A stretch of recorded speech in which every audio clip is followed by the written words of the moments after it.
What's up everybody? Welcome back to the channel. Today we're going to be focusing on how to avoid getting KO'd. I have 8 tips for you, 8 tips which have helped me throughout the years with the 45 plus fights I have, all the tournament experience I have, and the thousands of rounds I've put in at the gym. And some of those rounds ended up almost being fights because we just get really heated and are going way too hard, and all of that, 0 KOs for me. How do I do it? Well, let's roll the intro and I'll take you through all my tips.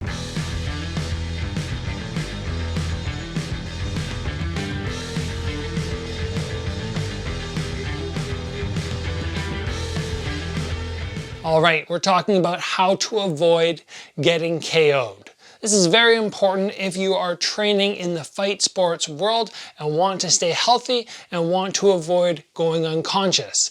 Now we have some tips which are things that you can do at home right now, strengthening exercises. But then I also have some mental training tips, things which will help you maybe change the way that you react in sparring or in the fight that will also hopefully prevent you from ever being concussed and getting knocked out. Before we get to these 8 tips, I want to take a moment and thank the sponsor of this episode, X Martial. I am decked out in X Martial apparel. These guys have such great gear. I've been getting a lot of comments in my YouTube videos. Whoa, what shirt are you wearing? Oh, that looks really cool. People are loving this apparel. If you want to pick some up for yourself, you want to revamp your training wardrobe, head over to xmartial.com. There will be a link in the description below. Use the promo code Gabriel10 to save yourself 10%. And everything I've been wearing I absolutely love. I'm sure you will too. So head over and give it a look. Now let's move into point number 1 on how to avoid the KO. And first off, we are talking about improving eyesight. This is something which is so important, and there are 2 ways we can go about doing it. Number 1, we want to stop blinking. Any fighter will tell you they can take shots, or any fighter with their salt, with a good chin will tell you they can take the shots when they see it, but when their eyes are closed and they get hit by surprise, those are the shots that hurt you. So how do we make it so we're going to blink less?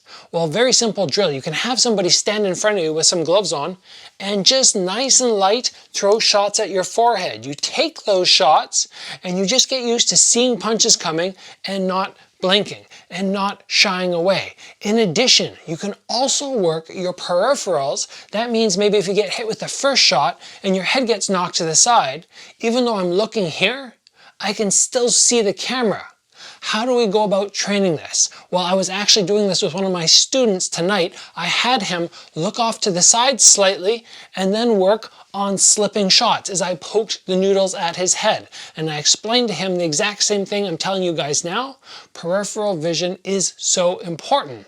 In addition to this, you can also see one of the best boxers alive, Lomachenko, utilize a big poster with numbers all over it. And what he does is he stares at the middle and then tries to find certain numbers without looking directly at them. Again, working the peripherals, and Lomachenko has amazing eyesight. So obviously this is something which is very, very good to improve that sight when you're not looking directly at your opponent. Point number 2 is improve neck strength. Why is neck strength important?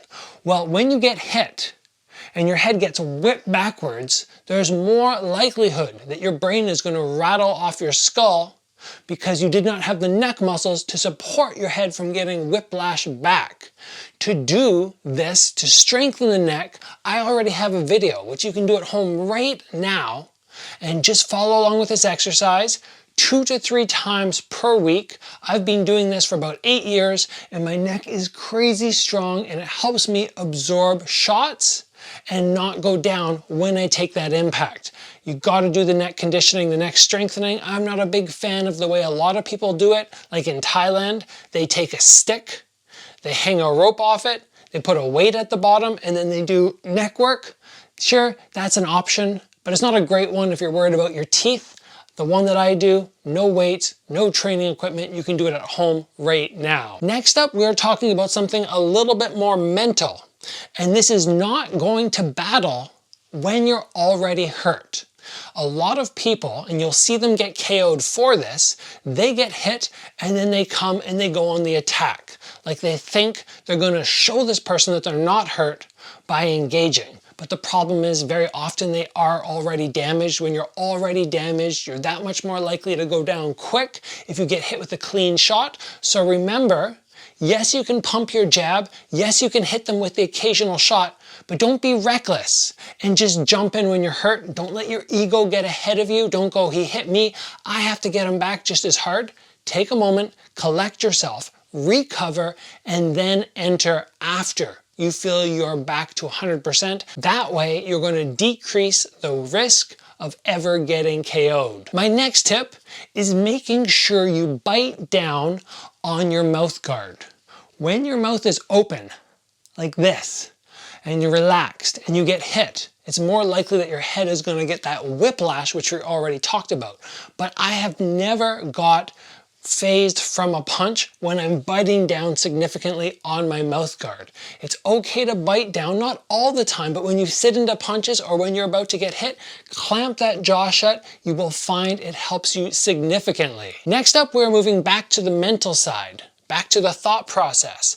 And I want to remind you not to try and force the KO. We will see many people do this in fights. They hurt their opponent slightly, and then they charge in and they're reckless. They think that this guy's damaged and they're going to finish the fight. And then they forget about their own defense. They forget about thinking about shots that might come back. And we've seen people hit somebody, rush in, and then get knocked out themselves. Be smart. This is an easy way to avoid ever getting knocked out. Don't make the mistake of forcing KOs on your opponent. They'll come naturally. When you hurt somebody, when you clip them, you see them really wobble. Take your time, keep throwing, be a little bit conservative, never put that 100% in. Moving on, I want to talk about learning to roll with punches. It's very, very good to be able to have that strong neck, which we already talked about. But if you know you're going to get hit, instead of clamping down the neck and the jaw, what you can also do is roll with the shots. And we see people like Canelo execute so well in rolling and mitigating damage. And it's not just for punches. If you are a fan of Masato and you caught his fight against Drago, you will see Drago land these big round kicks up to Masato's head, right off the jaw, and Masato just rolls with them. It's not like he's preemptively moving, it's just more like it hits him and just like, okay, I'm gonna move with it. Now, one of the dangers about rolling with shots that I've always felt is if I misgauge it and it comes further than I was anticipating, like I thought it was gonna hit the jaw, but it's actually more like behind the ear, then I'm turning and I'm gonna get struck in the back of the head. So be very aware that when you roll, it's not just always turning, sometimes it's pull backwards and roll at the same time to be extra safe. But once you get this down, it makes it so difficult for your opponent to KO you. I rolled my jaw a lot when I fought Mosab Amrani, and even though this guy was a massive puncher who had KO'd so many guys in Glory, so many guys around the world at my weight class, his punches didn't seem that devastating because I was able to just roll with them. Our next point is talking about having a strong straight punch defense. Now, about 5 years ago, I saw a study saying that it's very, very likely that straight punches are going to KO you more than hooks, and the impact this direction is much more devastating. So if we stop and think about it, our head can roll to the side very far, but backwards, it's not really my neck that's going to move, it's more the flexion of my back when I get hit. If I run out of space to lean back through here, then I'm going to be taking very traumatic impact through my neck and my head. So what we can do is recognize that if somebody's setting up a jab and we see them coming with that straight shot, we want to be really good at making sure we're doing something to deal with it. Recognize the straight punches are very, very dangerous, more likely, according to this study, to cause concussions and knock you out. And if you have an answer for those, it's much less likely that you will experience that KO, according to this study. And finally, you guys have heard me say this so many times on the channel, I'm gonna say it again, hone in your defense. Make sure your defense is on point. When you stop and you think about a training session at the gym, very often it's kind of 80, 90% offense and maybe 10, 20% defense. And that's even good. That's a high percentage of defense for some gyms I've been at. But when you think about a fight, 50% offense, 50% defense, assuming it's a competitive fight. So take more time to hone that defense, because when your defense is on point, you get hit less. When you get hit less, you're gonna not get KO'd in your career, just simply because people are not able to land on you. It's one of the main reasons that I have avoided getting knocked down a lot and that I've never been knocked out. Solid defense. And guys, that's all for me today. I hope this mic is working better, because I already recorded this episode once, went back, listened to the audio, went, something's off, I gotta do this again, I'm not happy. So this is my second go at it. I hope it sounds good. I hope everybody's appreciating this new quality of sound and just the content today, because I really want all the subscribers on my channel to get better at defense and avoid getting KO'd in the future at any point, as I have done so far throughout my career. I'm going to continue to put the emphasis on this and make sure in the last couple years of my career, I'm really staying safe and just making sure I'm staying on my feet the entire fight, never end up on my back out cold. That's a massive goal of mine, to make sure I finish a career with 0 KOs. If you enjoyed this episode, please give it a like. If you have not already, join the channel and get subscribed. As always, guys, train hard, stay safe, and I will see you back here soon for another video.